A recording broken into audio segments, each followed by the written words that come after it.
안녕하세요. 세상소리입니다. 우리는 다양한 분야에서 벌어지고 있는 중요한 사건과 이슈들을 전해드립니다. 국내외의 다양한 관점을 통해 독립적이고 객관적인 정보를 제공하고 현대 사회의 다양한 문제를 이해하는 데 도움이 되는 콘텐츠를 전달할 것입니다. 이재명 대표가 자신을 국가보안법 중범죄가 아니라 경범죄 노상강도 수준으로 기소했다는 소식을 들은 김성태 전 쌍방울 회장이 피를 토하는 심정을 담은 옥중 서신을 전했다. 더 이상 정치권의 희생양이나 정쟁 도구가 되고 싶지 않다는 입장을 냈다. 이재명 대표 측에서 검찰이 봐주기 수사한 대가로 이화영 전 부지사 혐의를 인정하도록 회유 협박했다는 백정화 씨 보도로 보니 안 풀린 모양이다. 이화영 전 부지사만 막으면 자신이 쌍방울 대북대납 사건과 하등 관계가 없을 것이란 이재명 대표 계산에 먹구름이 도는 김성태 전 회장 서신 내용이었다. 특정 경제범죄 가중처벌 등에 관한 법률 위반 등 9개 항목 법률 위반 혐의로 구속 기소됐다는 처지를 밝혔다. 최근에 추가 기소된 데다 횡령 혐의 액수가 총 수백억 원에 달하고 자신과 가족, 회사 임직원 18명 중 11명 구속된 자신을 빗대 노상강도라니 어떻게 그런 얘기를 꺼낼 수 있냐는 분통이다. 누가 봐주기 수사라고 매도하는지 어느 부분인지를 대라는 투다. 납득이 되지 않는 이재명 대표와 백정화 씨 호도의 말을 잃은 그다. 일부 정치인 표현을 써 그나마 격식은 차린 셈이다.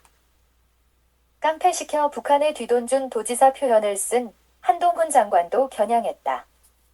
시장 질서를 어지럽히는 파렴치한의 깡패로 몰았다는 표현을 봐 이재명, 한동훈 모두를 지명했다. 정말 무색할 정도의 저급한 말을 쓴 정치인들, 쓴 눈물을 홀로 독방에서 삼키며 억울하고 분해했다. 그의 이러한 분한 심정이 어디로 튈지 가늠이 안 된다. 경기도 대북 사업 관련해 일부 내용을 밝혔다. 경기도 대북 사업에 함께했던 자신과 관련자들 수사와 재판을 정쟁에 이용하는 일부 정치인과 자신이 후원했던 민주당이 진실을 말한다는 이유로 비난받고 있다는 분노이다.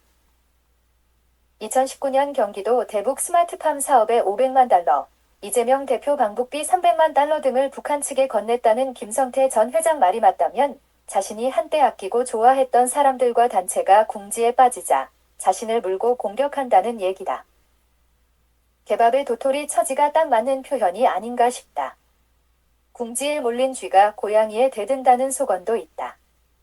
쥐와 고양이 우화이지만 처지가 바뀌는 건 순간이다. 물리지 않기 위해, 잡혀 먹히지 않기 위해 대드는 쥐가 누구인지 지금은 식별이 잘 안 된다. 경기도지사 방북 추진 협조를 김성태 전 회장에게 요청했다는 이화영 전 부지사 진술을 놓고 김 전 회장이 검찰 회유와 협박에 허위 진술했다는 백정화 씨 언론 입장문을 전해 들은 모양이다. 또한 이재명 대표를 잡기 위해 김성태 전 회장을 회유하고 봐주기 수사했다는 민주당 쪽 주장에 전혀 근거 없다는 검찰 측 반격 또한 전해 들은 모양이다. 한이 섞인 이번 김성태 옥중 서신으로 이재명, 민주당, 이화영, 백정화, 검찰, 한동훈 법무부 등과 얽히고 설킨 경기도 대북사업 대납 사건은 안개 속에 빠진 형국이다.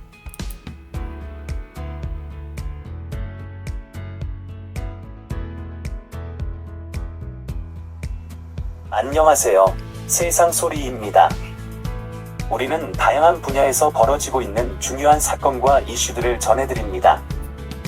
국내외의 다양한 관점을 통해 독립적이고 객관적인 정보를 제공하고 현대 사회의 다양한 문제를 이해하는 데 도움이 되는 콘텐츠를 전달할 것입니다.